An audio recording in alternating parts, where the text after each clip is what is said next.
Alright, so today I wanted to talk about unpopular opinions and whether the internet's just a bad take factory altogether, or whether there's actually some decent ones out there. So let's just jump into the video. Other people's water that has been sitting out just tastes better. I really like when the water has been out in the open for a long period, or at least been a while since it was dispensed into a bottle. Additionally, if my brother has left his water bottle out, I will drink from it. It's just so much better than fresh from the tap or the filter. I can't define how, but stale water just has a better taste. Okay, this is a terrible take, because to me there's nothing worse than seeing like an old bottle of water out there that's been sat there for like a day or two, free even. Yeah, this is just gross. This is a bad take, and just get a fresh bottle of water. Keep it refrigerated at least. I don't know what you want. What you doing? Like, what are you playing at? McDonald's has the best burgers. McDonald's burgers are not just good, they are the best. Oof, that's already rough. They're the best? Yes, even better than those fancy real burger joints that grill up patties and names you can't pronounce. You know what you're getting with McDonald's: consistency, flavor, and that addictively perfect balance of bun, beef, and sauce. To be fair, McDonald's does have that consistency, and that's why it does do well in lots of other countries too. You know what you're getting with McDonald's, and that's what their brand is basically. But best burgers? No, but most consistent burgers? Yes. To be fair, the guy also says deliciously nostalgic, but I think that doesn't go for everyone. Lots of people do hate the flavor. So I think this is a bad take too, because they're not the best, but they're pretty good. Bacon is completely disgusting. I absolutely hate everything about bacon. It tastes like you're eating a slab of wood with a jar of salt poured on top. What does that even mean? He's eating slabs of wood? What? It smells terrible. I don't even know how to describe it. It smells like piss with salt mixed in. What the fuck does that mean? Again, how does he know what that smells like or what it tastes like? I don't get it. The slab of wood and then the piss with salt? What's that all about? Like, why is one bite the texture of a potato chip and the next bite is like a paper towel? What?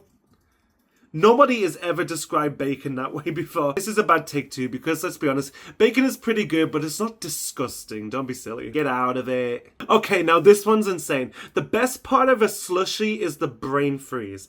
Every time I get a slushie, I don't pace myself to avoid the brain freeze.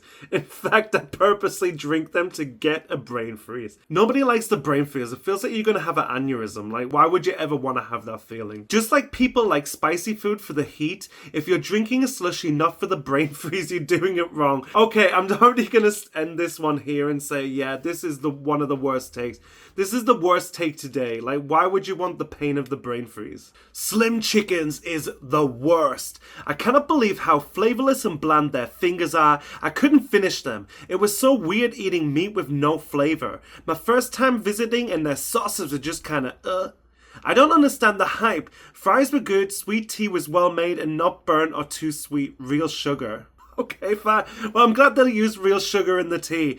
But no, this is a bad take. Maybe you went to a bad restaurant. Slim Chickens is really good. I've only ever been there twice now, maybe, when I was back in England. But no, the sauces are really good too. I'm in two minds about this one. I feel like he went to a bad chain, but at the same time he said the sauces were bad, which I don't think they make the sauces in the store. The Korean barbecue one's fire, by the way, if you've never tried it. But yeah, I think this is just a bad take in general. If you went to a bad store, fair enough, but the sauces, I don't see how you don't like those sauces. There's plenty to choose from. Maybe you went for one of the rank ones, but nah. This is a bad take. Pouring milk first isn't wrong. You're just conditioned to think it. There's nothing wrong with pouring milk before cereal. People just overreact because it's not what they're used to.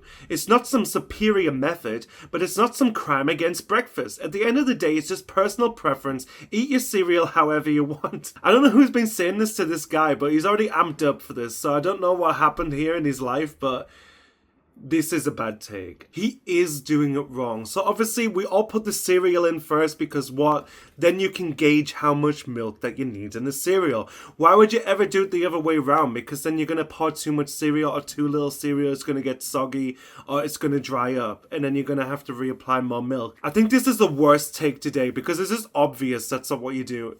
If you do it the other way, you're doing it wrong. Kanye West isn't over because of his tweets. It's because his new music isn't good. His complete mental breakdown and downward spiral is absolutely terrible on multiple levels. But if the new music was even on the same level as the life of Pablo, okay, weird one to choose.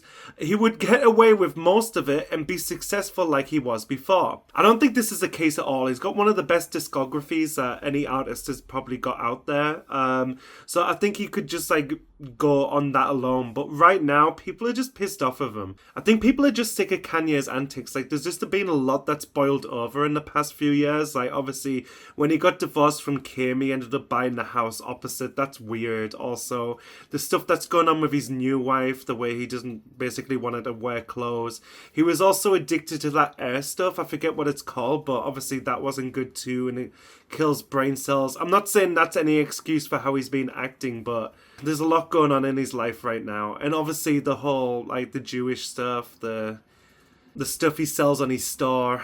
There's lots of other stories I've heard about Kanye too, where he's not really paying his producers and not giving them credits on his latest music and stuff, which is pretty bad, because I remember Kanye back in the day, he was always in the studio, he was kind of leading that, he was doing his own beats and obviously influencing other people in the room too, and that's how his albums used to come together.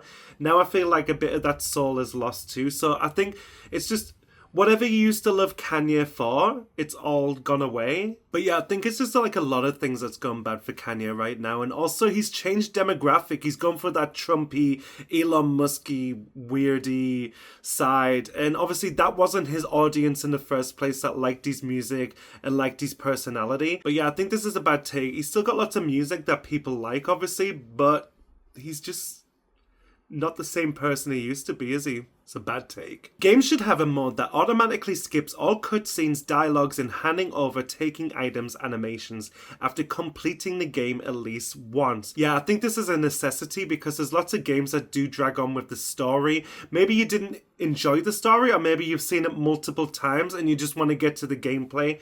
You know what I mean? We only have so much limited time in our lives to play games, so it just depends how we want to play it. Obviously, we get to go through it the first time, experience everything, experience the story, then the second time, just let us do what we want. So I think this is a fantastic take, probably the best one today. I actually enjoyed Fergie's jazzy rendition of the national anthem back in 2018. I think about this a lot because I often get asked to sing this at different church conferences. The thing is, yes, it could have been a little less breathy and pitchy at certain areas, and sure, certain runs could have been executed more clean. It doesn't sound like he actually enjoyed it then. I don't know, like, he's got a lot to pick out on this. I've not heard this for years, but it's a bit of a train wreck.